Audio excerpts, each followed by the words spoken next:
अस्सलाम वालेकुम students, welcome to the lecture number 3 of computer science second year. आज का हमारा टॉपिक है कि इफ स्टेटमेंट क्या होती है। इफ स्टेटमेंट हमने ये पढ़ा था कि कंट्रोल स्ट्रक्चर्स में सिलेक्शन स्ट्रक्चर जो सेकंड उसकी टाइप है कंट्रोल स्ट्रक्चर की, उसके अंदर हमने देखा था कि तीन तरह की स्टेटमेंट्स यूज हो रही हैं। इफ स्टेटमेंट है, इफ एल्स है और स्विच स्टेटमेंट यूज होती है। तो आज हम पहली स्टेटमेंट जो कि सबसे सिंपलेस्ट फॉर्म होती है वो इफ स्टेटमेंट वो हम रीड करने जा रहे हैं।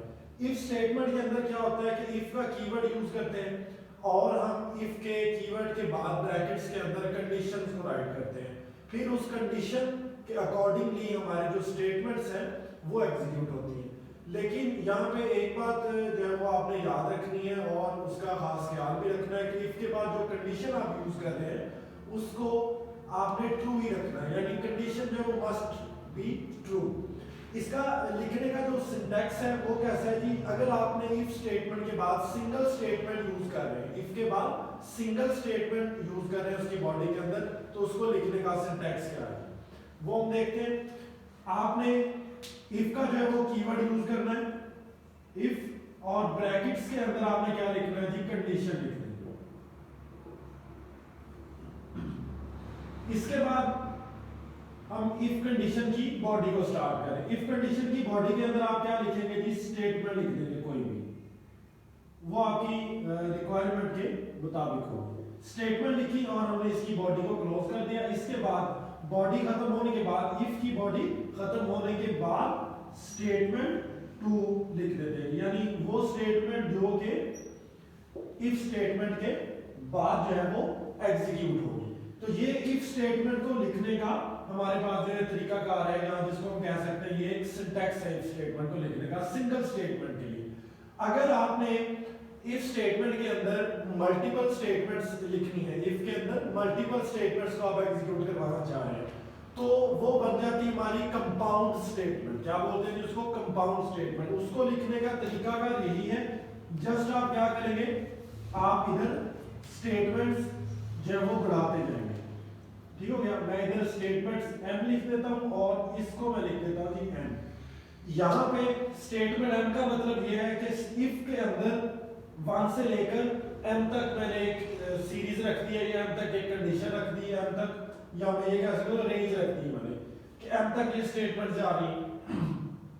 और इस स्टेटमेंट के खत्म होने के बाद, इफ की बॉडी खत्म होने के बाद जो मेरे पास आउटर स्टेटमेंट है वो मैंने स्टेटमेंट n के नाम से शो कर दिया। तो ये इफ स्टेटमेंट को लिखने का तरीकाकार है और सिंटैक्स इसको हम बोलते हैं।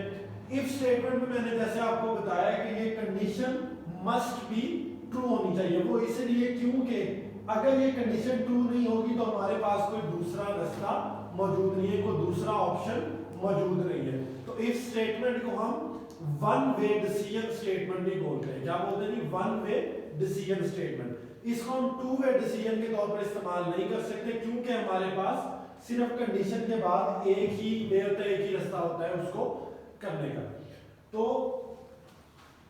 इसके बाद इसमें देखते हैं कि जी इफ स्टेटमेंट का फ्लो चार्ट अगर हमें ड्रा करना हो तो वो हम कैसे कर सकते हैं। इफ स्टेटमेंट का फ्लो चार्ट मैं इधर लिख देता हूं जी, if statement flow chart. Flow chart इसका ड्रा करने के लिए आपको क्या करना पड़ेगा जी, सबसे पहले हम फ्लो चार्ट को स्टार्ट करते हैं। ठीक हो गया, स्टार्ट करने के बाद हमारे पास डायमंड शेप की एक जी सिंबल आ जाता है हमारे पास। वो क्या होता है जी, ये होता है हमारे पास कंडीशन टेस्ट करने के लिए, टेस्ट कंडीशन। अब जब कंडीशन जो है टेस्ट हो रही है तो इसमें से ट्रू या फॉल्स होगी। अगर तो कंडीशन ट्रू हो जाती है, क्या हो जाती है, ट्रू हो जाती है। अगर कंडीशन ट्रू है तो क्या होगा जी, इधर हमारे पास जो स्टेटमेंट का ब्लॉक है वो एग्जीक्यूट होगी, स्टेटमेंट 1 जो हमने कहा था। इसके बाद इसी स्टेटमेंट के नीचे जो हमारी आउटर स्टेटमेंट होती है जिसको हमने स्टेटमेंट 2 का नाम दिया था, अगर हमारी कंडीशन जो है ये फॉल्स हो जाती है तो फिर इस स्टेटमेंट के ऊपर एग्जीक्यूशन नहीं आएगी। तो फिर क्या होगा जी, यहां से ही एग्जीक्यूशन जो है वो बाहर चली जाएगी और ये फॉल्स कंडीशन पे होता है। इस स्टेटमेंट के बाद ये स्टेटमेंट फ्लो चार्ट को स्टार्ट किया, यहां पे कंडीशन जो है वो टेस्ट हो रही है, अगर वो ट्रू हो जाती है तो स्टेटमेंट 1 एग्जीक्यूट होगी और स्टेटमेंट 1 के बाद जो आउटर स्टेटमेंट 2 है वो एग्जीक्यूट हो जाएगी। अगर कंडीशन जो हमारी फॉल्स हो जाती है तो हमारा जो कंट्रोल है यहीं से बाहर निकल जाएगा और स्टेटमेंट 2 जो कि इफ स्टेटमेंट के बाद वाली स्टेटमेंट है वो एग्जीक्यूट हो जाएगी। ये एक सिंपल सा फ्लो चार्ट है इफ स्टेटमेंट का। इफ स्टेटमेंट की कुछ लिमिटेशंस हैं, लिमिटेशंस कुछ इस तरह से हैं। लिमिटेशंस का मतलब ये होता है कि इफ स्टेटमेंट के जरिए कुछ काम हम नहीं भी कर सकते। इफ स्टेटमेंट में जैसे मैंने आपको बताया कि कंडीशन का ट्रू होना मस्ट होता है, क्योंकि हमारे पास वन वे डिसीजन ही होता है, हम इसको टू वे डिसीजन के तौर पर यूज नहीं कर सकते। तो एक एग्जांपल के जरिए इसको हम देखते हैं कि कैसे ये करते हैं। कि इफ स्टेटमेंट में मैं एक प्रोग्राम लिखता हूं जी, मैंने एक इंटीजर n जो है वो डिक्लेयर किया है और मैं इसके बाद करता हूं जी प्रिंट एफ। इसमें मैं मैसेज प्रिंट करवाता हूं जी एंटर ए नंबर। ठीक है जी, एंटर ए नंबर, चूंकि मैंने यूजर से नंबर लेना है तो मैं स्कैनएफ को यूज करूंगा। स्कैनएफ में क्या है, डबल कोटेशन के अंदर चूंकि मैंने इंटीजर को यूज किया है तो मैं %d को यूज करूंगा और कॉमा सेपरेशन से क्या करूंगा मैं जी एम्परसेंड का साइन और n जो कि मेरा वेरिएबल है यहां पे वो यूज करूंगा। अब जो भी यूजर वैल्यू देगा वो इसमें स्टोर हो जाएगी हमारे इंटीजर n के अंदर। इसके बाद क्या लिखेंगे जी, इसके बाद मेरी कंडीशन आएगी इफ।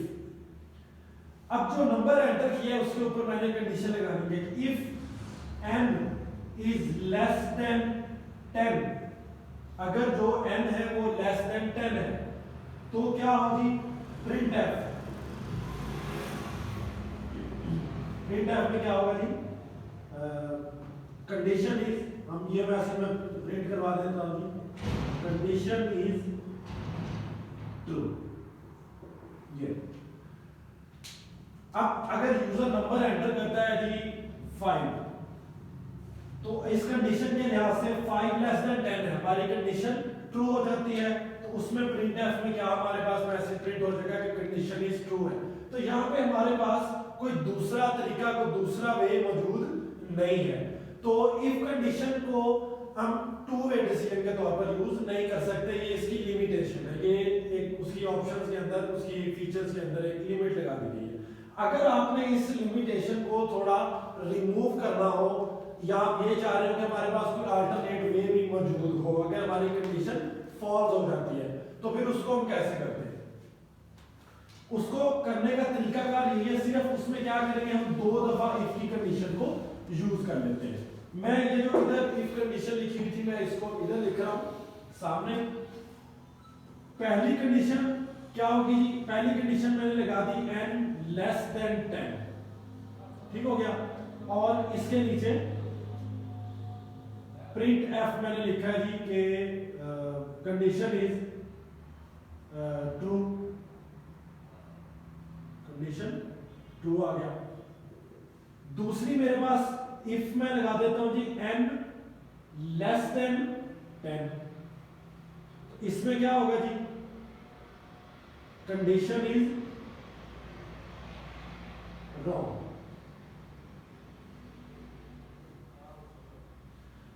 अब यूजर जो भी नंबर एंटर करेगा उसके लिहाज से, उसको देखते हुए इन दोनों कंडीशंस को चेक किया जाएगा। अगर तो यूजर नंबर एंटर करता है 10 से ग्रेटर कोई भी नंबर एंटर कर देता है, फॉर एग्जांपल 20 एंटर कर देता है, तो यहां पे कंडीशन ट्रू हो जाएगी और ये एग्जीक्यूट हो जाएगा। तो फिर इस कंडीशन को चेक करने का कोई भी जो हमारे पास तरीका कार है, हम ये कह सकते हैं कि फिर हमें जरूरत ही नहीं पड़ेगी। अगर वो यूजर एंटर करता है 2, इस कंडीशन के लिहाज से ये इस वैल्यू के लिहाज से ये कंडीशन रॉन्ग हो जाती है। लेकिन फिर क्या होगा, कंट्रोल इस इफ पे मूव कर जाएगा। यहाँ पे n लेस देन 10 है यानी 2 लेस देन 10 है, तो यहाँ पे कंडीशन ट्रू होती है तो हमारे पास ये मैसेज प्रिंट हो जाएगा। अब आप कहेंगे कि कंडीशन तो इधर ट्रू ही है, हम मैसेज ये प्रिंट करवा रहे हैं कंडीशन इज रॉन्ग। तो इसमें क्या है, आप अपनी मर्जी से कोई भी मैसेज प्रिंट करवा सकते हैं। मैं इधर लिख देता हूं जी condition 1 is true, condition 2 is true. तो उस मैसेज के लिहाज से हमें पता चल जाएगा कौन सी कंडीशन के लिहाज से हमें ये मैसेज प्रिंट हुआ है।